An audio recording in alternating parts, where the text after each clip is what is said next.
still live my life a quarter mile at a time. I don't even know what to say. I really don't. This was supposed to be funny, but I kind of came up with the idea, and now that I'm sitting here looking at myself, and I just realised how ridiculous it is.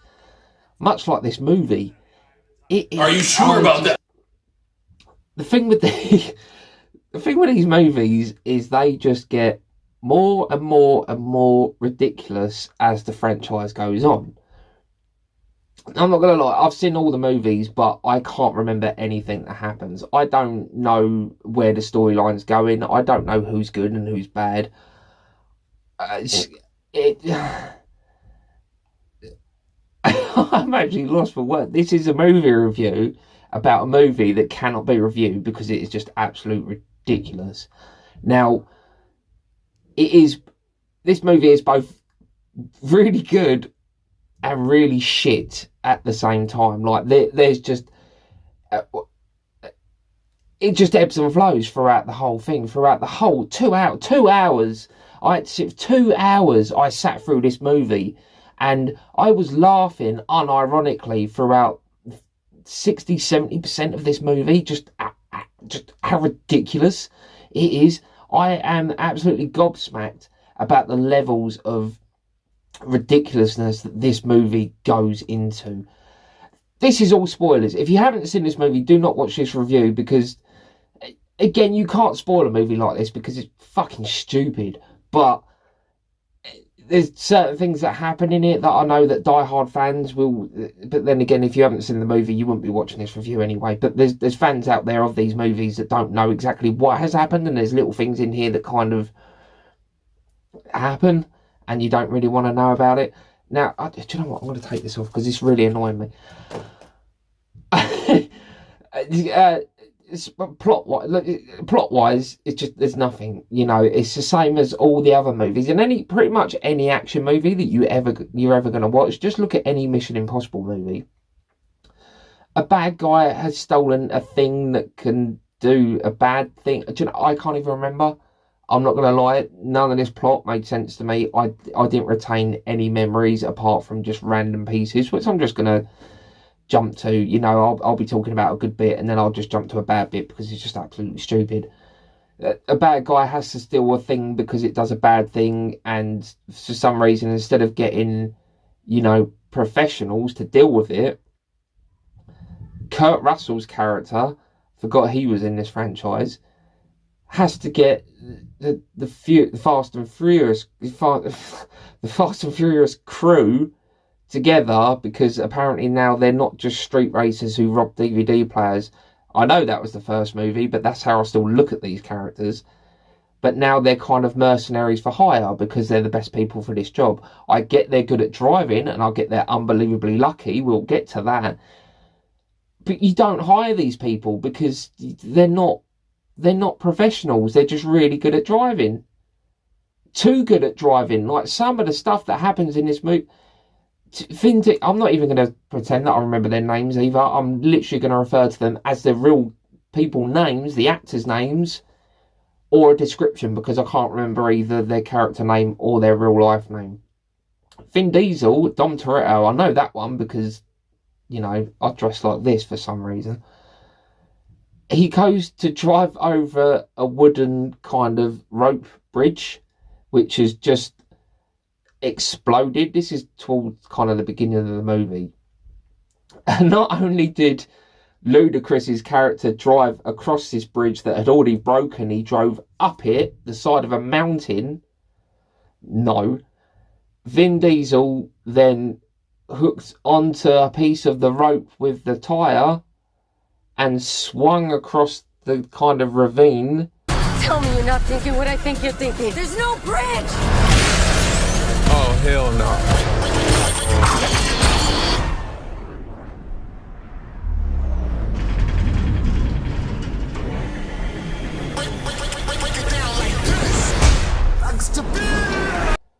Hit the side of the mountain, flipped over, landed his car on the other side and just drove off.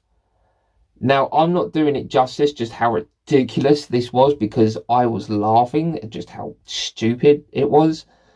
But that's the thing with these movies. They're just so over the top and awful that you can't help but kind of laugh and then enjoy it, if that makes sense. Like, this happened, this scene with the rope and the car and the flippy doodah, and I laughed out loud, and I said quite a bit of profanity, but then I carried on watching because it's ridiculous.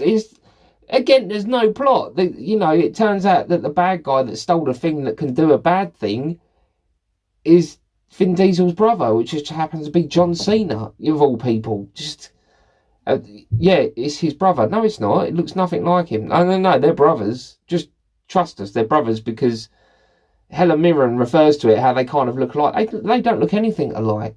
I'm sorry, but they don't. They're big guys, I get that, but it's just, it's John Cena, it's Vin Diesel's brother. Yeah, we haven't mentioned it in the last 8 movies, because why would we? You know he had a sister, that doesn't matter. Just his brother's the bad guy because apparently he killed his own dad. And then he becomes a bad spy, and, Vin Diesel's out to stop him because only he can, because it's all about family. It's not this. It's absolute gobbledygook and ridiculous, and I've said that word so many times because it's nonsense. Like, they at the end, spoiler alert, at the end of the movie, they drive a car into space. Yeah, they find a car that has like rockets on it, and they put the car on top of an airplane, and they drive up and they shoot off into space and then drive through a satellite. And it's just, you just have to kind of go, yeah, no, that's plausible. That happens. I knew these movies were talking about going into space. Admittedly, I was expecting a whole lot more. I don't know why. I was expecting car driving on the moon or some stupid stuff like that. But yeah, this happened. They drove a car into space and drove through a satellite, because why not? Because that's the only way that they could have stopped the bad thing from doing the bad thing. I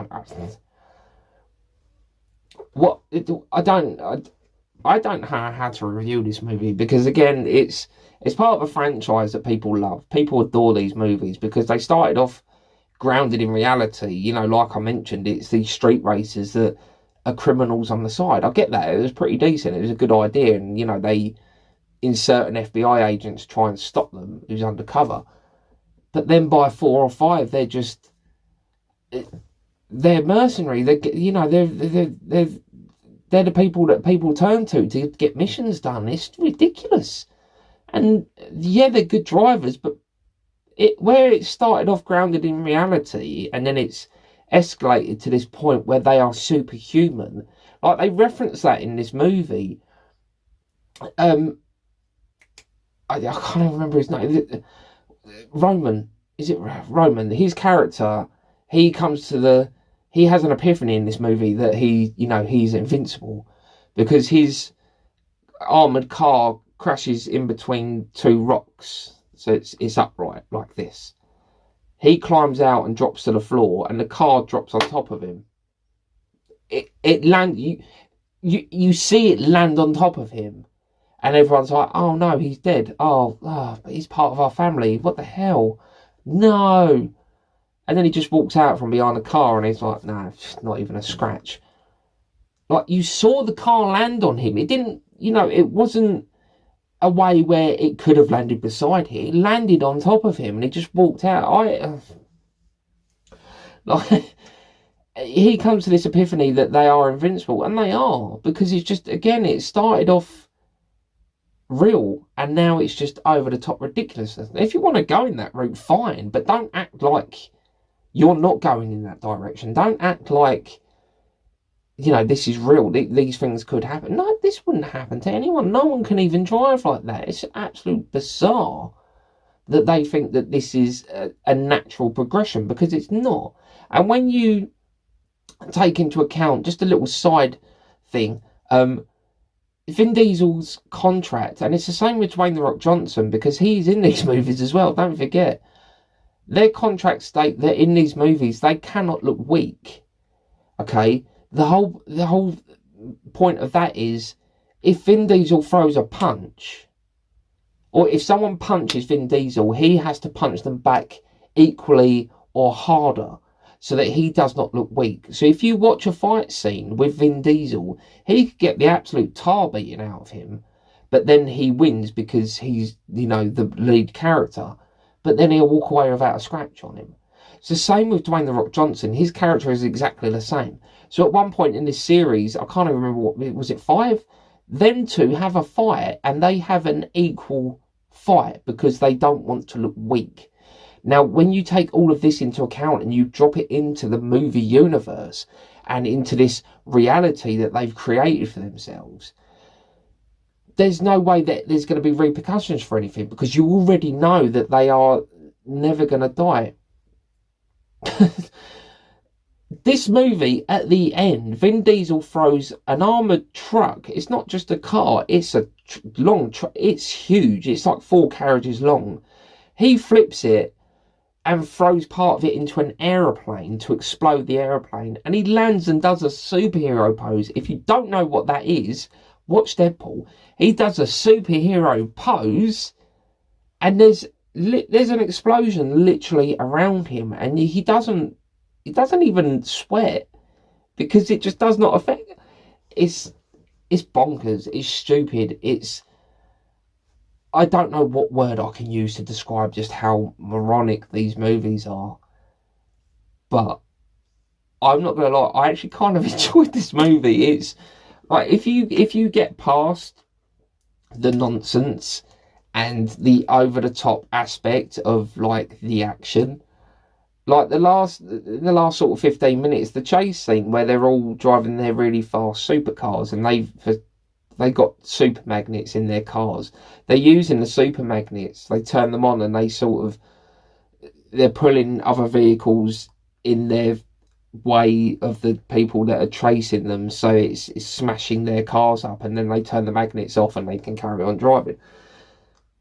Again, over the top and stupid, but done very, very well in this scene, and it's all passable, I suppose. So yeah, at the end of the day, this movie is stupid, and I know they're going to carry on with this franchise. I believe they're doing 2 more, 10 and 11, whereas I think 10 is like a part 1 and 11 is part 2, like it's one long, 5-hour movie or whatever they come to the conclusion of. So yeah, this is going to carry on, and I know how popular this franchise is, so whether this movie does good or bad, money-wise, it's still going to carry on. But the point is, it's just got absolutely ridiculous now, so if they do not escalate in the next 2 movies, then what has all of this been for? Again, the franchise is absolute nonsense. I can't remember anything. I remember little pieces. Han died. That's the one I was going to mention. Han died in the last movie, or the movie before that, and then he comes back. Surprise. Nice clubhouse. He just walks in. He's like, "What's up, bro?" Yeah, no, it was a trick. Didn't really die. Kurt Russell's character just pretended. So I'm not dead anymore because they needed me to come back because I was a fan favourite.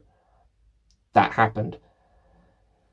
So yeah, as ridiculous as all of this is, it will carry on, and for some reason I'm going to carry on enjoying it.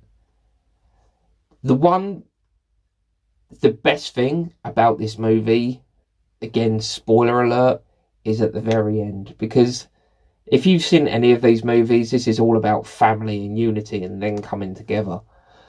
And they always kind of had this barbecue thing at the end where they all sit around this big long wooden table. They're all drinking their Coronas because that's the beer of choice in the first movie, so they had to keep it going. And they all sit around and they decide, they all say grace. They take it in turns to say grace because it's religious. As they're sitting around this table, they look at, Vin Diesel says that chair's still empty, referring to Paul Walker. And we all know he passed away tragically.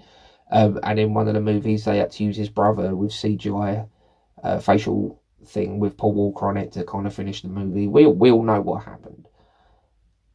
it was his character. The empty chair was for his character, and his wife, who is Vin Diesel's sister, says, oh, he's on his way. And then you hear the car engine rev, and then a very sporty blue car pulls up. No one gets out of it. You don't see him, but you know it's this character. You know it's Paul Walker's character. Brian? Is it Brian? And I admit, that little bit did get to me. It did sort of choke me up and almost bring a tear to my eye, because it was very well done. They didn't overdo it. They didn't do it in a way where it had kind of ruined the memory of Paul Walker. So it was very nicely done. It was a nice little touch, and by far the best thing in this whole movie. But yeah, that's F9. So they couldn't even be bothered to call it Fast and the Furious 9 or Fast and the... No, can't think of one. Fast and Furious 9 would have been fine, but no, they went with F9 because, you know, I don't know. I don't even have a good reason why they called it F9. But yeah, that is my review for F9. If you're a fan of these movies, you're going to watch it. If you're not a fan of these movies, don't watch it. You're not missing anything. If you're kind of interested, give it a watch. It's fine. You know, it's watchable. It's stupid. Turn your brain off. Do that. Turn your brain off and just go into it. Don't think about how stupid it is. Just enjoy it for what it is, if you know what it is. And it's just a movie. Oh, it's so silly. It's so ridiculous. And I can't believe I sat there and wore a vest to review this movie. And I'm going to put my necklace back on. Which, by the way, I made out of tinfoil. Yes, you can get them at my shop, Aaron Talks Films. You can go along and buy my Dominic Toretto necklace. I hope you enjoyed this video. Like and subscribe and hit the bell notifications for all my other videos, all my other reviews and quizzes and whatever stuff I do. And tell me if this is a good idea. Thanks for watching. I'll speak to you soon. Goodbye. Impressive. I know. No, that's not impressive.